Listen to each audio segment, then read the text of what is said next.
Salut les amis! Alors, bienvenue pour la deuxième vidéo concernant la truite. La semaine passée, on a fait une vidéo sur la pêche en ruisseau, en petite rivière. Cette fois-là, je vous fais une vidéo sur la truite grise. C'est vraiment pour les leurres. Là, je ne vous donne pas des techniques vraiment, ou ça, on fera une autre vidéo pour ça un moment donné. Mais là, je veux vraiment axer sur les leurres que vous allez avoir besoin si vous voulez aller pêcher la truite grise en début de saison. On ne parle pas du mois d'août, là, quand la truite est à 100 pieds. On parle vraiment en début de saison, quand la glace vient couler sur les lacs. Là, souvent, les truites sont à 15 pieds, 20 pieds. On peut les pêcher à la traîne avec des leurres normales, des leurres ordinaires, là, des poissons nageurs, ou on peut les pêcher à la verticale aussi. Alors, vraiment, c'est le temps où c'est le plus facile dans l'année de prendre la truite grise.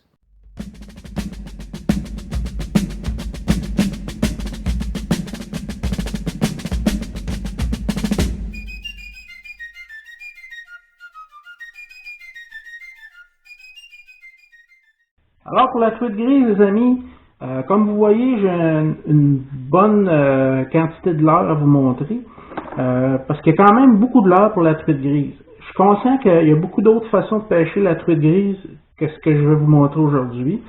Moi, je ne suis pas équipé pour faire du downrigger. Alors, la pêche en très grande profondeur à la traîne, c'est pas pour moi. Alors, moi, ce que j'ai comme équipement, c'est vraiment pour le début de saison.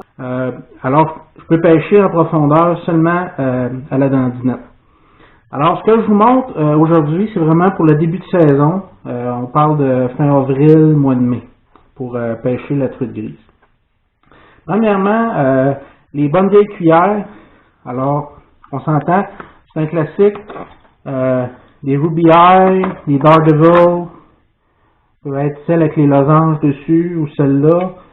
Les Whitefish, les Cyclopes. Ici, j'ai des Lucky Strike qui sont bonnes pour le brochet aussi. Il y a beaucoup de leurres qui peuvent servir pour le brochet aussi, pour la truite grise. Alors, ces cuillères-là, ça peut être bon pour faire de la traîne à basse vitesse ou pour la lancer aussi, selon la cuillère. Moi, mon préféré pour la truite grise, c'est si je fais de la traîne pour vraiment début de saison, alors on veut pêcher à 10-15 pieds d'eau, 15 pieds, 20 pieds maximum. Je vais aller dans du poisson qui va vraiment profond, qui va descendre à 15 ou 20 pieds à la traîne, en canot. Moi j'ai un moteur électrique en canot, alors je ne vais pas très rapidement. Alors je vais pêcher vraiment ça ici qui est un cotton cordell, qui va profondément dans l'eau. Ici les Berkeley, qui vont quand même assez profondément aussi. Les Flicker Shad vont aller à 10-12 pieds. Ça dépend toujours de la vitesse et de la sorte de ligne que vous avez. Mais si vous pêchez en fil tressé, ça descend quand même assez profondément. Alors, parce que c'est un fil qui est fin, qui n'a pas de résistance dans l'eau. Alors, vous prenez les leurres avec les longues palettes qui sont faites pour aller profond. Aussi, ici, les Rapala originales. Oui, c'est une des occasions où je vais utiliser le plus les jerkbaits pour faire de la traîne quand je vais à la pêche grise. Alors, les jerkbaits en deux sections comme ça. Des fois, ce qu'on peut faire, pour les jerkbaits qui vont moins en profondeur, 3-4 pieds en avant, on va rajouter un poids d'une once, 2 onces, pour la faire descendre plus profondément quand vous pêchez. Alors ça, c'est quelque chose qui se fait facilement, qui ne coûte rien. Puis ça vous permet de prendre un poisson qui pêche moins profondément, de le faire pêcher 10-15 pieds plus profond que d'habitude. Alors, ça ici, c'est des sébiles. Imitation de truite arc-en-ciel. Excellent.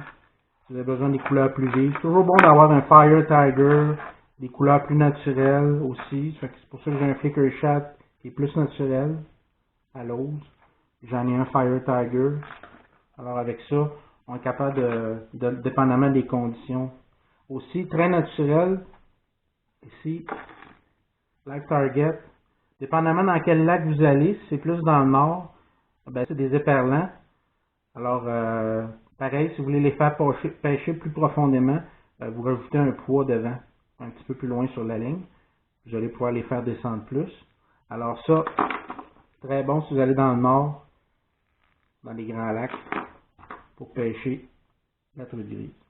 très tôt en saison, des fois les truites grises, ils vont monter sur les bords, où il y a un peu d'herbe qui est restée là, dans le fond, où ils peuvent se cacher ou aller chercher de la nourriture, des insectes, parce que souvent il y a des insectes qui commencent à éclore sur le bord de l'eau. Alors là, les truites grises vont y aller. Vous pouvez y aller avec des petits jerkbaits, comme ça, qui ne vont pas très profondément. Alors ça, c'est bon d'en avoir quelques-uns. Celui-là ici, c'est des cotton cordel. Alors, quelques petits jerkbaits comme ça, si vous voulez aller essayer les bords un peu. Parce que si vous y allez avec un poisson qui plonge plus, vous allez rester accroché. Alors, des petits jerkbaits comme ça, c'est excellent pour aller explorer les bords. Bon, pour ce qui est de la pêche verticale, il y a plusieurs options. Il y a les poissons vibrants plongeants comme ça. Alors ça, c'est des poissons lourds qui calent très facilement. Alors, vous pouvez vraiment les jiguer. Quand vous les retirez par en haut, ils vibrent beaucoup. Il y a des billes dedans. Alors ça, c'est la première option, le jig. Ici, imitation des parlants. Un peu comme ceux-là. Alors, c'est très, très ressemblant. Une autre option, c'est un finesse. Alors, c'est un excellent leurre pour la truite grise pour pêcher à la verticale. C'est du power bait. Ça, c'est du jerk shad. J'ai vu, je pense que Cyril, il a pris des très grosses truites grises dans le nord. Puis je pense bien que c'était avec ça. C'était des blancs comme ça. Je suis pas mal sûr que c'était ça son poisson, son leurre qu'il utilisait. Alors, vous montez ça sur une grosse tête. Vous pouvez pêcher à 40-50 pieds si vous voulez. Vous laissez descendre ça. Puis pour la truite grise, là, ça là, pour jerky, pour jiguer de haut en bas, vous pouvez monter ça sur une très grosse tête comme ça ici.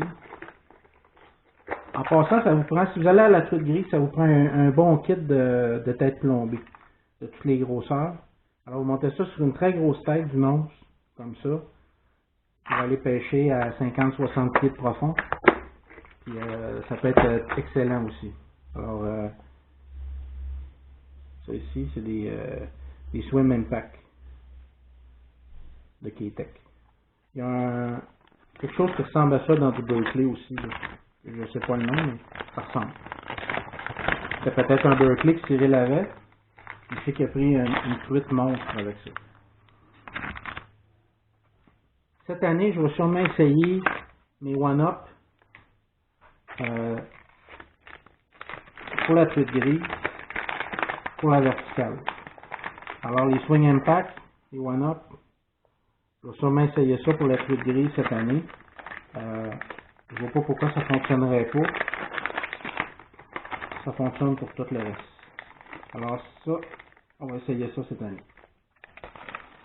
Bon, maintenant, autre option.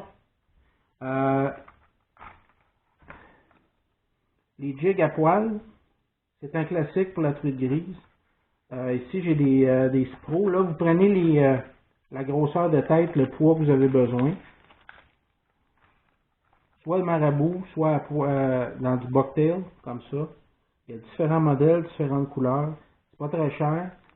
Ça peut pêcher autant au lancer qu'à la verticale.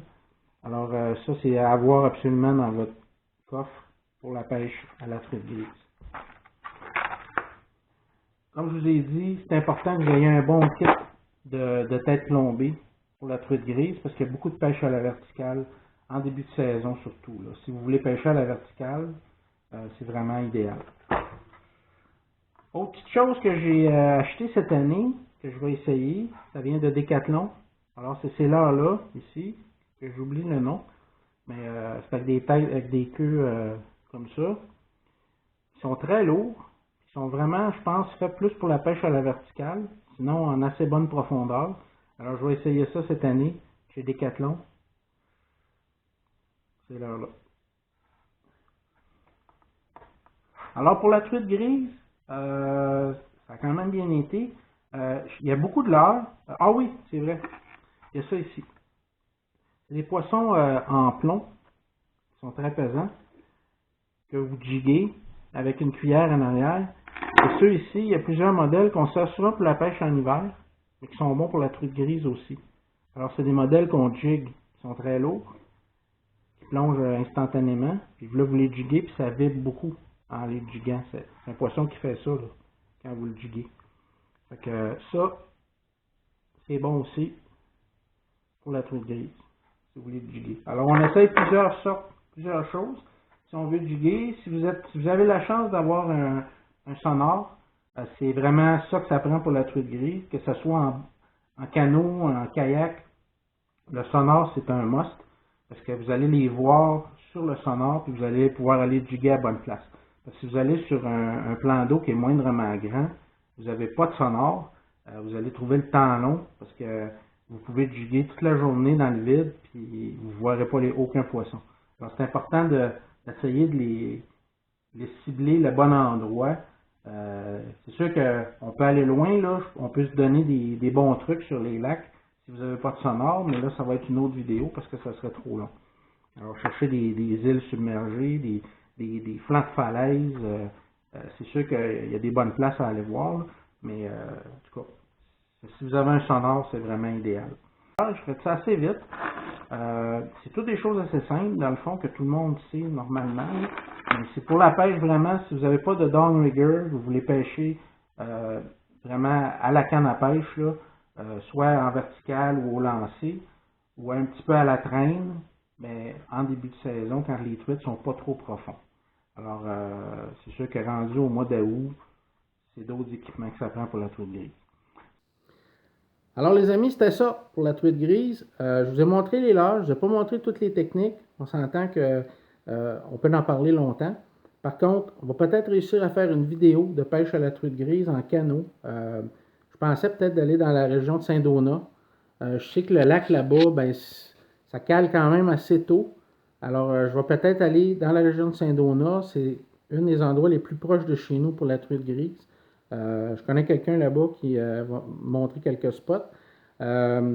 Aussi, j'espère qu'on va être capable d'aller à la pêche ce printemps. J'espère qu'on va être capable de faire du kayak.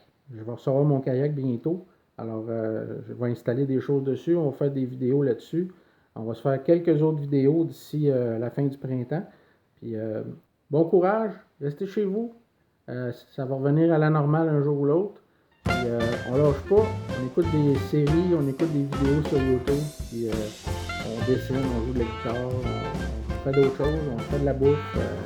Que vous voulez, pour s'occuper autrement. Donc, à la prochaine!